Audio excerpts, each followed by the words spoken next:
नमस्कार साथियों। आज का जो लेक्चर शुरू होने जा रहा है वो क्लास 12th की इंग्लिश पोइट्री से है और पोइट्री के अंतर्गत आपकी फर्स्ट पोएम है माई मदर एट 66। हालांकि मेरी माँ 66 वर्ष की।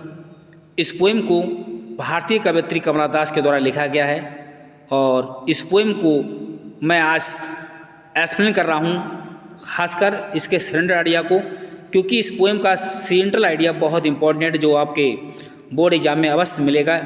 तो चलिए, हालांकि इस सेंट्रल आइडिया को एक्सप्लेन कर रहे हैं। पोएम का नाम है माई मदर एट 66। तो चलिए स्टार्ट कर रहे हैं लाइन बाय लाइन। कवयित्री कमला दास किस तरह से वर्णन कर रही हैं? कह रही my mother at 66 is a personal feeling of poetess Kamala Das. यहाँ पर कवयित्री कमला दास की अपनी पर्सनल सोच है। कह रही हैं मेरी माँ अब 66 वर्ष की हो चुकी हैं। इट कैप्चर्ड द फियर, मेरे को डर है कि of the narrator of losing her mother, कि मैं अपनी माँ को गंवाने जा रही हूँ। गंवाने मतलब मेरी माँ मृत्यु के करीब पहुँच रही हैं, क्योंकि वो 66 वर्ष की हो चुकी हैं और वो मुझसे दूर जाने वाली हैं। कहने मतलब उनको, कवयित्री को डर लग रहा है कि मेरी माँ अब दुनिया से जाने वाली हैं। ड्यू टू डिक्लाइनिंग हेल्थ, क्योंकि उनके स्वास्थ्य का पतन हो रहा है। डिक्लाइन माने पतन होना, हेल्थ माने स्वास्थ्य का।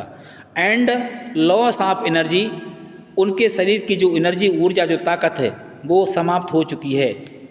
विच एकम्पनिस ओल्ड, जो बुढ़ापा का साथ दे रही थी। हालांकि जो शक्ति, जो ताकत बुढ़ापा में काम आ रही थी, वो शक्ति अब जा चुकी है एज, उम्र के अनुसार। The poet accept this reality, कवयित्री इस चीज़ को वास्तव में स्वीकार करती हैं, मान लेती हैं। एंड इज डिस्टर्ब्ड, और वो परेशान हो जाती हैं। वाई हर मदर्स नीड, अपनी माता की ज़रूरतों को लेकर के। फॉर हर ऑन, कह रहे हैं for her on one hand, एक तरफ तो, कहने मतलब एक तरफ तो उनको जो है उनकी देखभाल की ज़रूरत है, किसकी? अपनी माँ की। एंड ऑन ड्यूटी, उनको अपना, इसके साथ अपना ड्यूटी भी निभानी है, यानी माँ की सेवा भी करनी है और अपना जो है कार्य भी करना है, अपनी ड्यूटी भी करनी है। And responsibilities on the other hand, और दूसरी तरफ उनको जिम्मेदारी निभानी है अपनी माँ की, यानी माँ की भी देखभाल करनी है। दिस होपलेसनेस, इस तरह की निराशा, is flagrantly brought out in this, हालांकि इस तरह की ज़रूरतों ने, इस तरह की निराशा ने उनको बेचैन कर दिया है और उनको आगे बढ़ाने के लिए मजबूर कर रही है।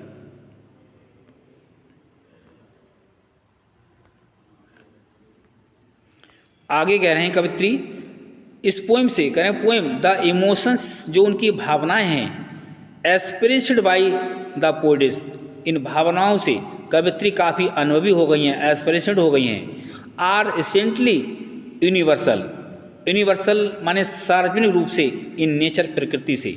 हालांकि वो प्रकृति के तमाम रूप से वो इस चीज़ से जो है परिचित हो चुकी हैं, आवश्यक बन चुकी हैं।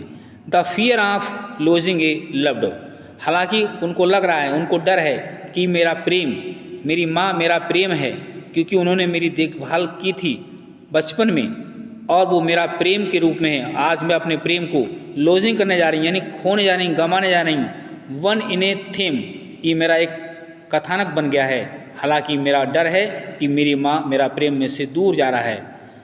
आगे कह रहे हैं द रीडर कैन आइडेंटिफाई, जो वक्ता है वो इस चीज़ को आइडेंटिफाई कर सकता है, पहचान कर सकता है, विद माने इस चीज़ के साथ। कह रहे हैं this poem is in the form of A narrative, ये कविता वास्तव में एक वक्ता के रूप में, नरेटिव के रूप में, जहाँ पर जो है अपना बता रही हैं, अपनी बात को बता रही हैं। आप 14 लाइन्स रिटिन, इस कविता के अंतर्गत जो को 14 लाइन लिखी गई हैं एज ए सिंगल सेंटेंस, एक सिंगल सेंटेंस के रूप में। दिस इज कॉल्ड इंजाममेंट, जिसको इंजाममेंट कहा जाता है। The poem is रिटिन in a single sentence, इस कविता को सिंगल सेंटेंस में लिखा गया है और पंक्चुएटेड, पंक्चुएट माने इसको नियमित किया गया है वाई कॉमास, कॉमा के द्वारा। दिस हाईलाइट्स, इसका उच्च प्रकाश, इस कविता के माध्यम से उच्च प्रकाश जो पड़ा है। द स्ट्रीम ऑफ कॉन्शियस, जिससे एक अंतरात्मा की एक झरना, एक जो है झरना के रूप में, एक धारा के रूप में आत्मा में पहुंच गई है। इफेक्ट और इसको आत्मा को प्रभावित भी किया है। वेयर वन कह रहे हैं, वेयर माने जहाँ पर वन थॉट माने कोई भी इस चीज़ को सोच सकता था, लीड्स टू अनदर, ये कविता जो है दूसरों को भी आगे शिक्षा देगी। तो साथियों, ये पोएम का सेंटर आइडिया बहुत इंपॉर्टेंट है और इसको आप अवश्य पढ़ें। धन्यवाद।